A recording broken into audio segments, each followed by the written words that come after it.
passo com a palavra então a Andréa Leda, que é pesquisadora científica da Agência Paulista de Tecnologia dos Agronegoços. Bom, primeiro eu gostaria de agradecer a oportunidade.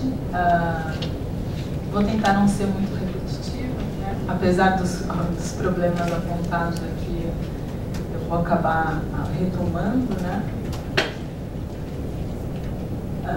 Eu trago algumas questões, né? Estamos no caminho certo do desenvolvimento, considerando então o agronegócio como um importante caminho. O que a gente pode estar identificando, né, no momento, nos dias atuais, como o principal entrave desse setor. Como a gente viu na sessão anterior, quero trazer algumas boas notícias antes de falar das más notícias, né? Essa mudança de paradigma, né, da agricultura para esse contexto de agronegócio, né, que vem suscitado diversas discussões, né, como a gente viu, os aumentos de produtividade, né, no setor, né, dentro da porteira, tem um desencadeamento, né, para todos os outros setores, ajusante e aumentante. Ou seja, as análises hoje, a agricultura vista, né, nessa dimensão do agronegócio, é essencial para a gente estar analisando, né, todos os desdobramentos positivos, né, que a agricultura tem para os outros setores da economia. Então, a discussão hoje não é mais, né, se o Brasil está calcando o seu desenvolvimento econômico na agricultura, uma vez que a agricultura tem toda essa inter-relação, né, positiva aí com todos os demais setores da economia.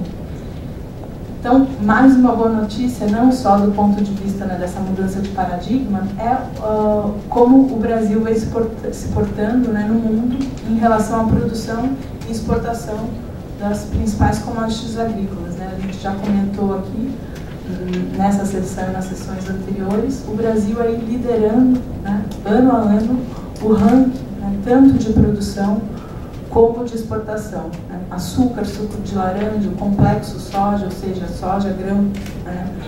O farelo e o óleo.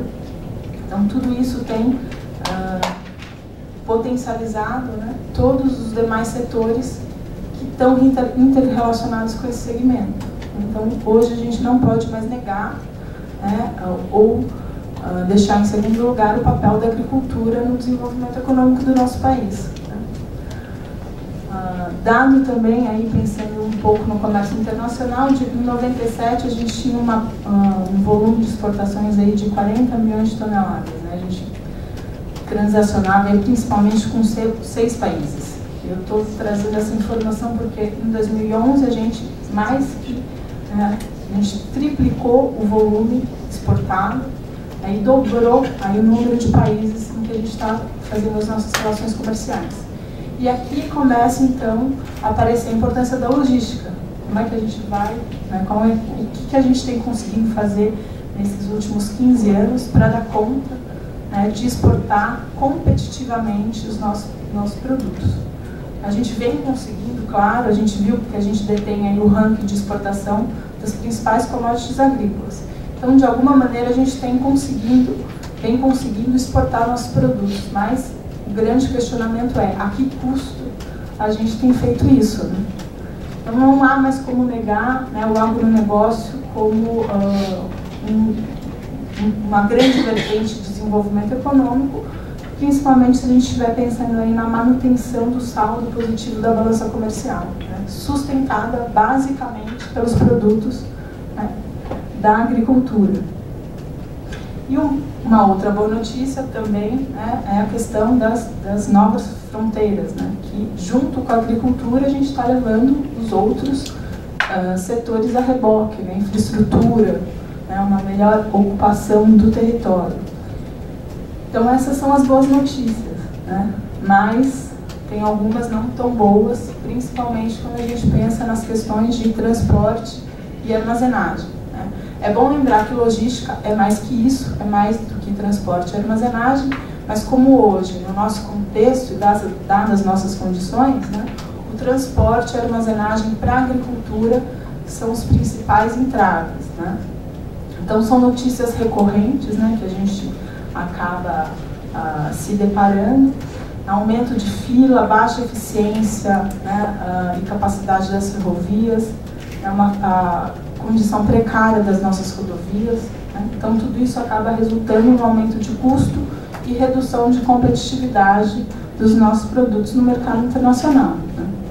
Haja visto o peso da logística, né? Por exemplo, em relação ao PIB, né? Mais de 11% no Brasil, né, dos custos logísticos em relação ao PIB, sendo que nos Estados Unidos esse setor representa 8%. Né? Então vejam como, de novo, o setor de transportes, né, dentro dessa nossa matriz logística, é um dos principais componentes do custo. Né? Então, o que o nosso colega já falou, o professor já comentou antes, né? A gente ainda está calcado nessa matriz de transporte completamente desequilibrada, né, dadas as dimensões territoriais do nosso país. Então, quando a gente compara aí com países de dimensões territoriais similares ao nosso, né, Estados Unidos, Canadá, a gente vê o desbalanceamento da nossa matriz de transporte. Então, isso tem, claro, um contexto histórico, né, mas vejam também a nossa densidade ferroviária, né? Então, choca um pouco esse slide, né, pensando, né, dadas as nossas dimensões continentais. Isso tudo representa custo, né? Essa falta de infraestrutura, de uma matriz de transporte mais equilibrada, no final das contas vai ser representada em custo, né? Então, uma comparação simples aqui da Brasil e Estados Unidos, né, o custo da nossa rodovia é cerca de 4 vezes maior que o custo da ferrovia. E dado ainda o desequilíbrio da nossa matriz de transporte, né, se a gente conseguisse mudar um pouco a nossa matriz, né, e deixá-la mais direcionada para a ferrovia e para as hidrovias, né, dado, claro, as nossas dimensões, a gente ia ter economias aí da ordem de 58 bilhões de reais, né, 2% do nosso PIB, utilizando de maneira mais racional a matriz que a gente tem hoje. Como eu falei, a gente tem um pouco desse contexto histórico, né? A gente teve uma mudança, né, pós-década de 50, aí, em que os direcionamentos para a construção da nossa malha foi direcionada para as ferrovias. Tinha um contexto aí da pressão da indústria automobilística, né? Isso aqui é no estado de São Paulo, então isso foi como, né, o desenvolvimento da ferrovia se deu no estado. Então, basicamente, a nossa malha data aí até o período de 40, 1950, e depois todos os recursos foram direcionados para as rodovias. Pressão da indústria automobilística. E o cenário atual é o quê? Né? No Brasil, apesar dele ser o país da América Latina que tem a maior extensão de rodovias, né, essa matriz de transporte ela é desequilibrada. E ainda a gente tem só 12% das rodovias brasileiras são pavimentadas. Né? A gente saiu da década de 50 com 38 mil quilômetros de ferrovia e chega hoje a 29 mil quilômetros de ferrovia. Ou seja, ao longo desses 50 anos a gente ainda perdeu essa malha ferroviária. Pensando então aqui no transporte agrícola, né, nos granéis, por exemplo. Então vejam, isso acontece todo ano, a toda safra, a gente utiliza aí mais de 870 carretas para fazer a movimentação. Veja a irracionalidade do nosso transporte, né, sendo que um comboio de mais ou menos 15 barcaças estaria fazendo a mesma movimentação de 870 carretas. Né? Então isso todo ano acontece. E isso não é impossível de acontecer, né? Aquela composição, aquele comboio é possível, a gente tem alguns exemplos, principalmente na hidrovia do Madeira, né? Isso aqui é um transporte de soja. Então, esse nosso desequilíbrio da nossa matriz, né? Os custos elevados, né? Dado a precariedade das nossas rodovias, apenas 12% delas pavimentadas, isso reflete em perda de competitividade. Né? Todos os ganhos que a gente vem tendo dentro da porteira, com avanços em tecnologia, variedades melhoradas, variedades mais produtivas, isso vai se perdendo ao longo da cadeia. Né? Então a gente tem claramente vantagens competitivas na produção, né?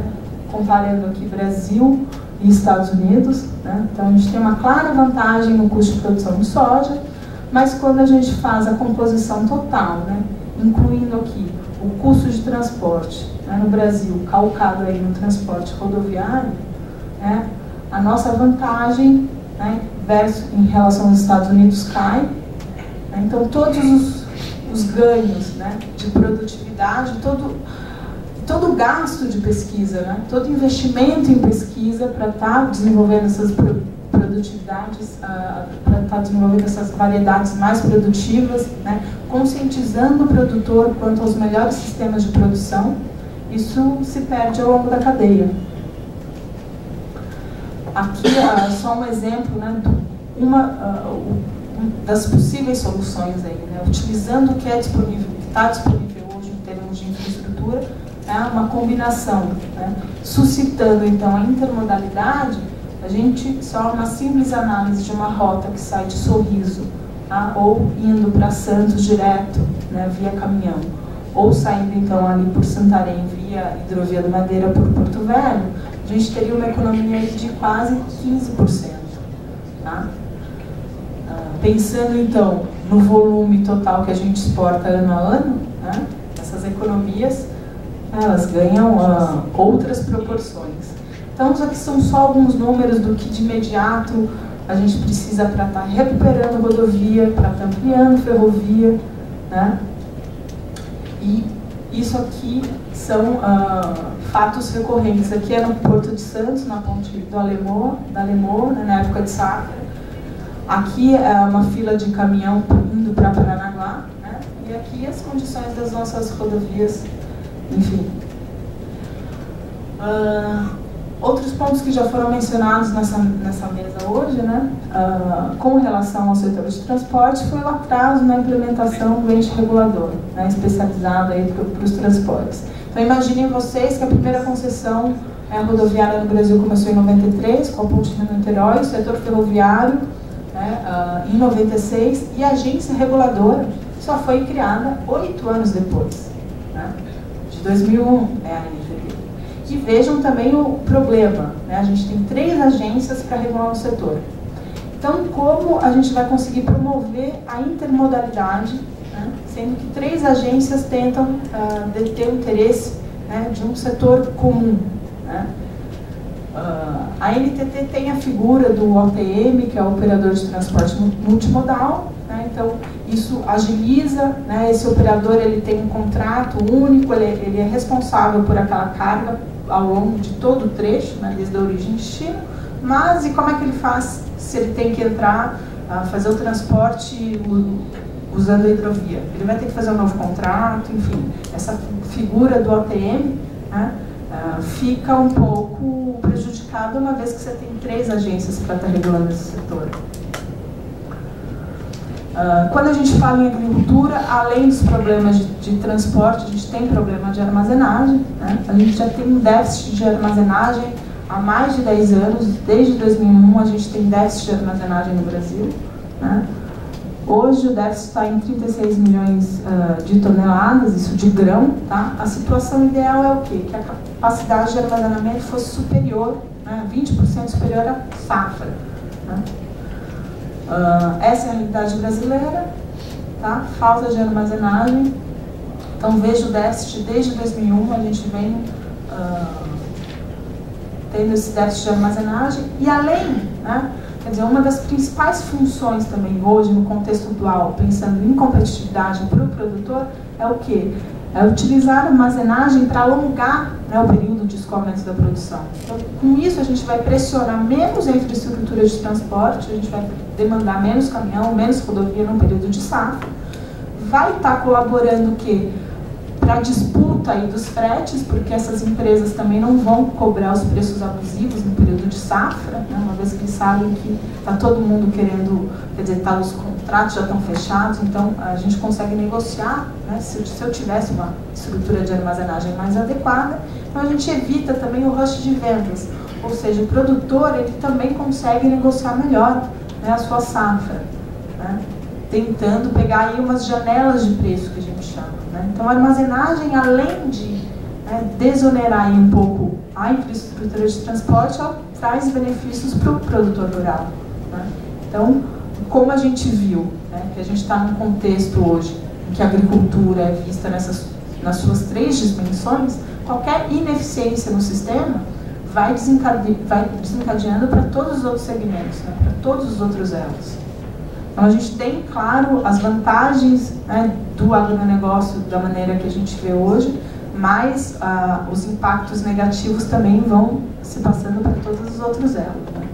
Além da falta de armazenagem, né, a estrutura atual está mal localizada, né, não responde mais à demanda que eu tenho hoje. Né. A maior parte da armazenagem brasileira está localizada nos centros urbanos, né, e o ideal é que essas unidades estivessem próximos às propriedades rurais e nas propriedades rurais. Bom, de acordo com os dados, com o próprio estudo da Conab, né, o ideal é que pelo menos 25% da capacidade de armazenagem do Brasil estivessem nas fazendas. Né? Então, se a gente pega países como os Estados Unidos, 85% da armazenagem, né, dos Estados Unidos estão nas fazendas e nas áreas agrícolas. Na Austrália, esse número chega a 35% e no Canadá, 65%. Então, além do nosso déficit, a estrutura atual ela não está bem localizada. Quando a gente fala em infraestrutura, a gente tem que pensar um pouquinho também nos portos. Pós-privatização, a gente teve alguns avanços, né, em termos de produtividade, né, movimentação de container, utilização dos navios, né, mas a gente ainda demanda de estruturas, né, de estações armandeiras no interior para estar agilizando esses processos nos portos, para não sobrecarregar os portos também para as questões de despacho, para exportação. Tá? Bom, e todo esse processo, essa burocracia nos portos, né, tem um custo. Né? Então, o custo diário de um navio parado no porto custa $50 mil. Né? E aí quem vai pagar o preço?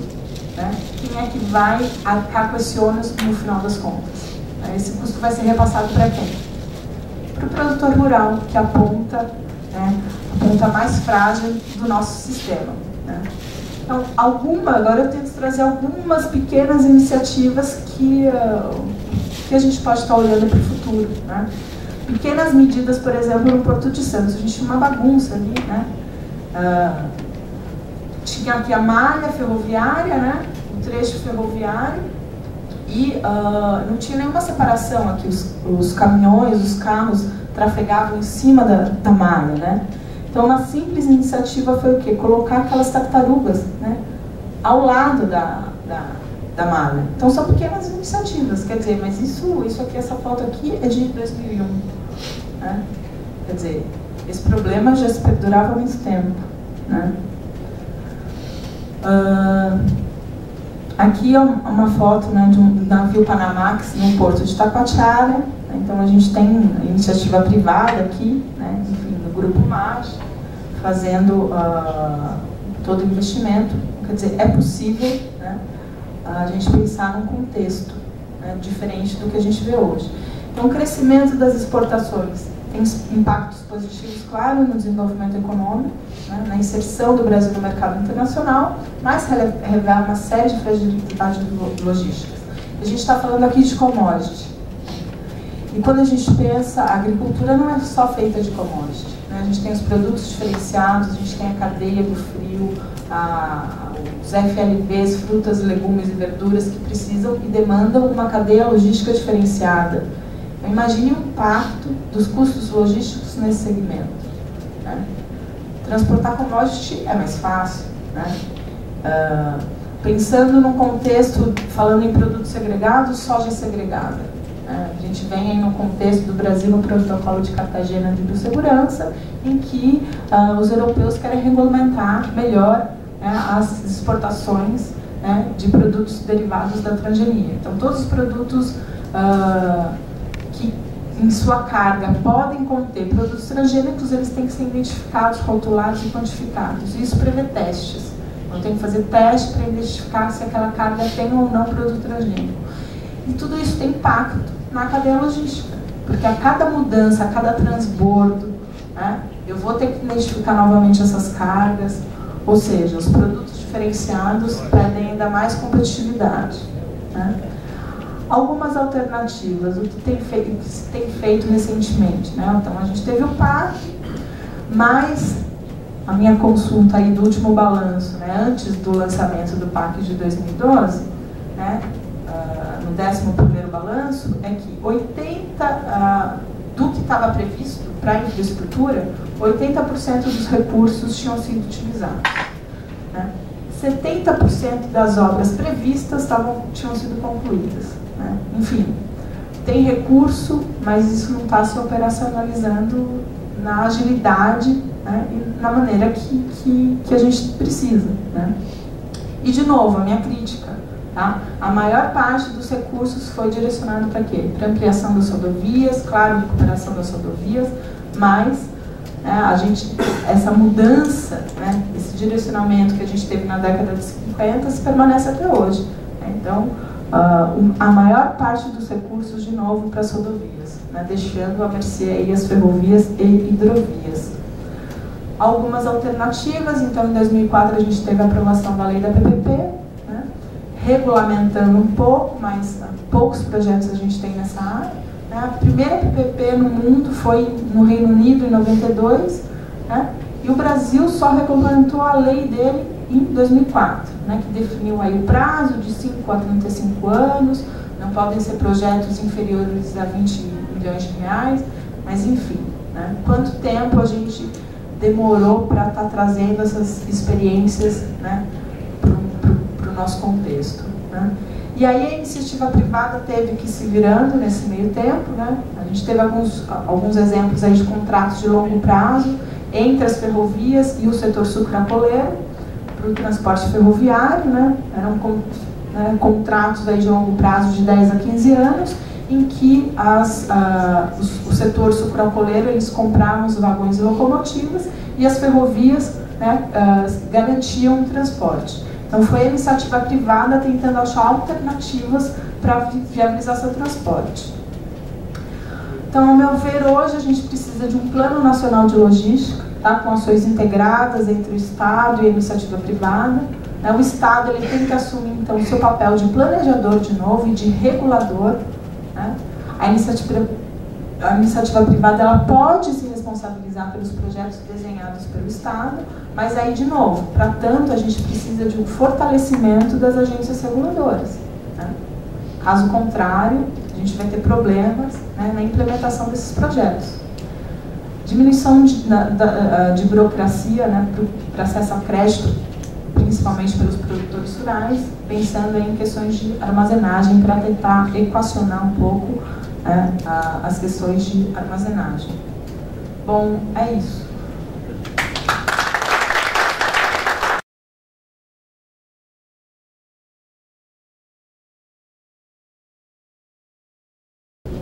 André, explica só um pouquinho, o que é a Agência Paulista de Tecnologia de Agronomia?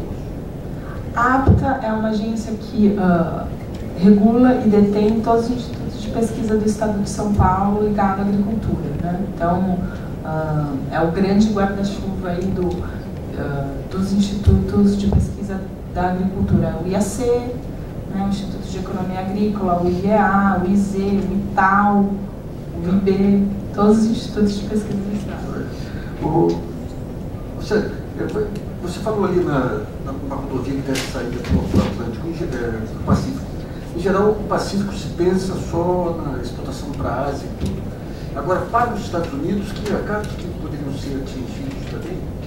Mercados que se abririam caso aquela ferrovia que atravessasse?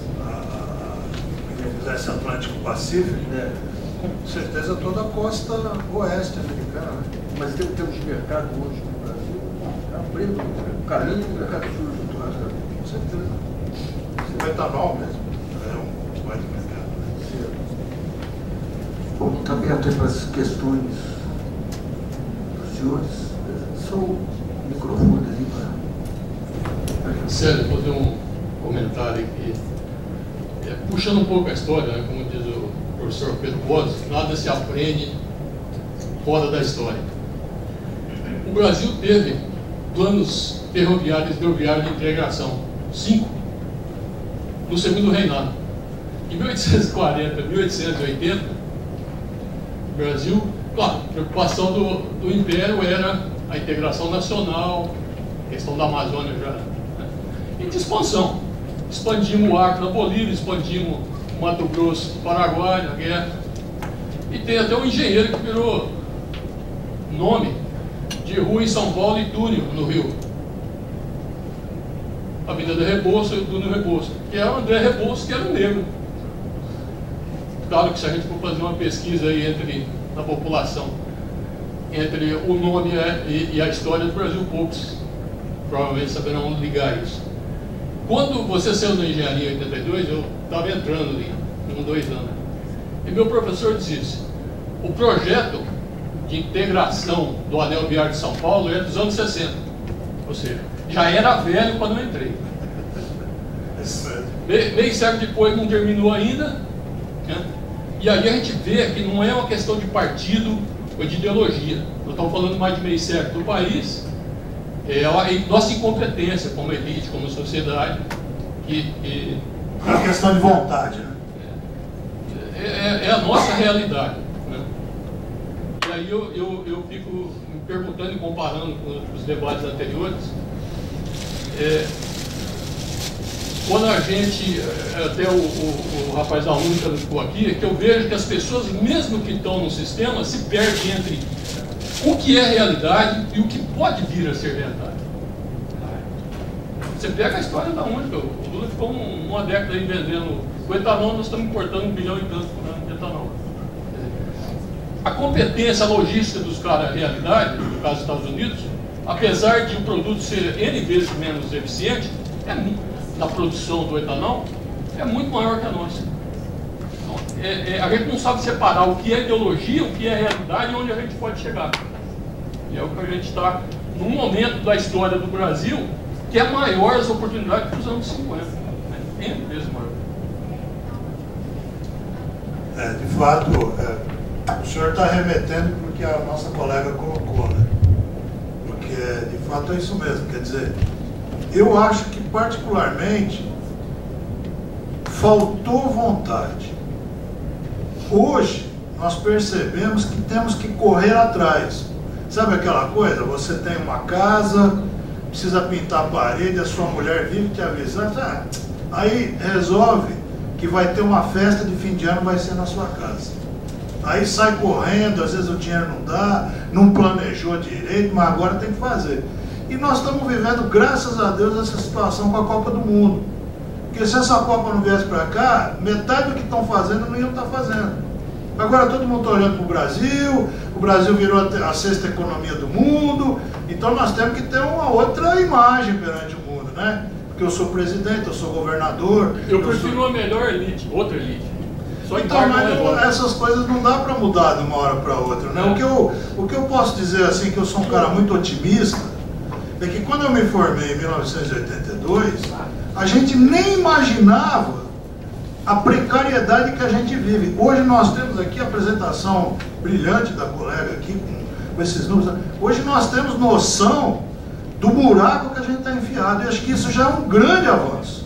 Porque nada como saber do seu defeito para você querer melhorá-lo, né? Então, agora, que falta vontade, tudo isso que ela criticou, que eu critiquei na minha apresentação, precisa fazer. Só que o país, ele não altera como você altera numa empresa. Se a partir de amanhã todo mundo... O país leva décadas, né? A nossa democracia ainda é uma democracia imatura. Agora que nós estamos tendo coragem de criticar, de ir à frente, ainda de volta e meia vem um aí que quer fechar a imprensa, quer calar a boca dos jornais, como a gente vê toda hora. Mas está amadurecendo. E esse amadurecimento, graças a Deus, eu acho que ele é irreversível. Eu acho que a gente perdeu, vamos pegar alguns pontos assim de descontinuidade. Esse mapeamento que foi feito, esses diagnósticos aí de obras essenciais, tentar estabelecer planos de ação para construir essas obras essenciais, o Brasil começou a desenvolver nos anos 40. Plano SALT, todo aquele conjunto de planos aqui, junto com a ajuda dos Estados Unidos e tudo, o pessoal da CEMIG, do setor elétrico, fez um mapeamento que gerou alguns projetos relevantes, vamos ficar, mas tinha um diagnóstico. Quando você pega todos os anos 50 e 60, você passa por ter esse conjunto de diagnósticos.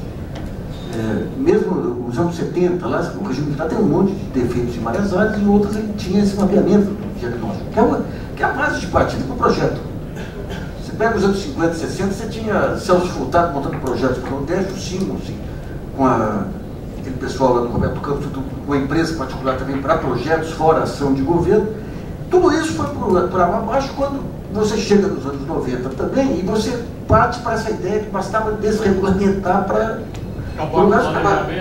Então essa visão de projeto é providade. Você recupera essa visão de projeto aí, de projeto com o PAC, que começa o mapeamento dos projetos. Não, quem começou foi o Avança Brasil. Não, o Avança Brasil não deu certo. O Avança Brasil foi um aprendizado, mas com erros monumentais lá. Estou dizendo que eu defendi muito o Avança Brasil, e quem apontou os defeitos monumentais do Avança Brasil foi Elisa Martins. O Avança Brasil, você tem um ponto político que não tem como você... O Silveira, que era um baita do engenheiro da Petrobras, ele pega o Avança Brasil e trata o Brasil como uma empresa. Então ele fala quais são as regiões que você tem que estabelecer zonas de desenvolvimento, tais regiões homogêneas. Então ele esquece que tem estados, cada estado com suas idiosincrasias, com seus políticos e tudo. Ele pega o orçamento, divide em 400 projetos interministeriais, coloca gerentes para gerenciar os projetos, sem ascendência sobre os ministros.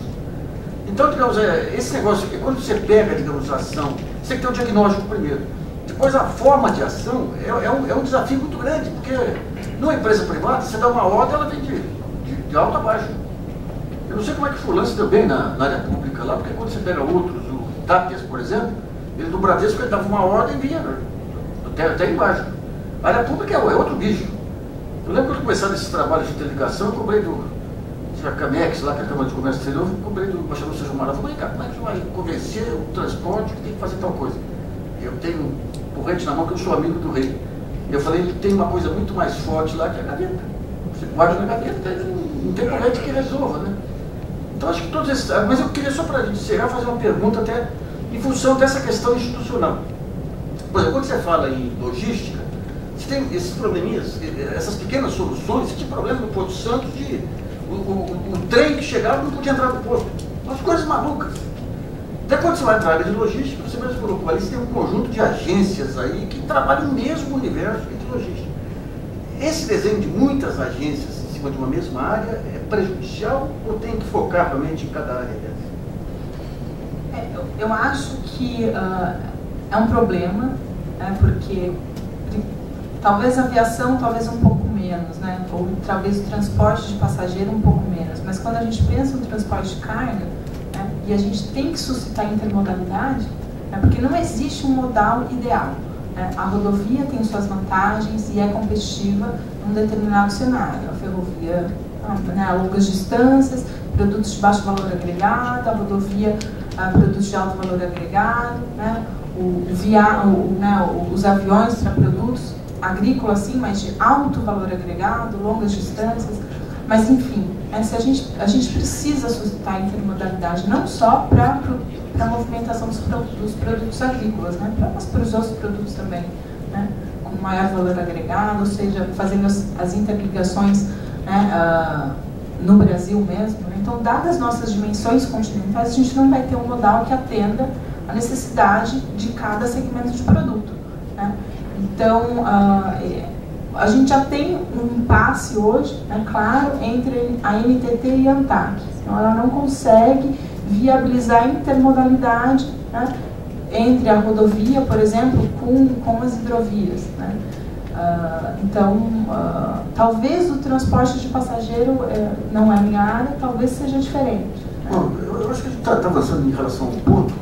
Você tinha essas duas visões de país, né? Aquele país da privatização de ferrovias, bastava privatizar, você mesmo mostrou os erros aí da privatização, bastava privatizar sem estabelecer um ponto estratégico. Isso aí marcou petroquímica. Petroquímica você precisava de massa crítica, você distribuiu empresas para todo lado. E de outro lado, quando você pega a Infraero aí, aquele horror que foi a gestão de aeroportos esse tempo todo aí, sem dar conta de ampliação, agora você está tendo essas concessões aí para aeroportos.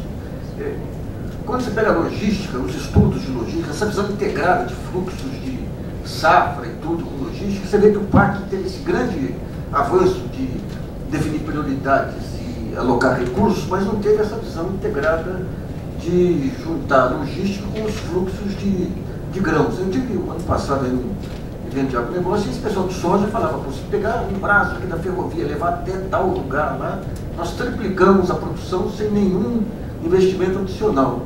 Eu acho que essa visão integrada, para pegar o grande Eliezer Batista, mestre de todos nós, essa visão estruturada, como é que chama? Qual o termo que ele usa, filosófico aí? Essa visão holística, eu acho que é um ponto que está marcando finalmente esse avanço no conhecimento geral do país sobre problemas. Mas o interessante é que se tivesse pronto o país, ia estar muito sem graça. Então, para quem gosta de grandes desafios, os próximos anos serão. Queria agradecer muito a presença de todos os senhores aí, dos expositores. Luiz, eu só gostaria que a Dilma visse esse encontro nosso aqui, porque acho que falta ideia lá para eles. Não é por nada, acho que falta a gente levar Eu ideia. vou te falar uma coisa, sabe o primeiro cara que me impressionou com o negócio de logística? Foi na Bienal do Mato Grosso. Esse sujeito que acabou saindo aí com esse rolo do Carlitos Cachoeira aí, pagou. Eu nem sei como é que ele é na vida real, mas a visão dele de logística é um quadro muito interessante aí. Mas é isso aí, eu acho que vai chegar lá também. Obrigado a todos.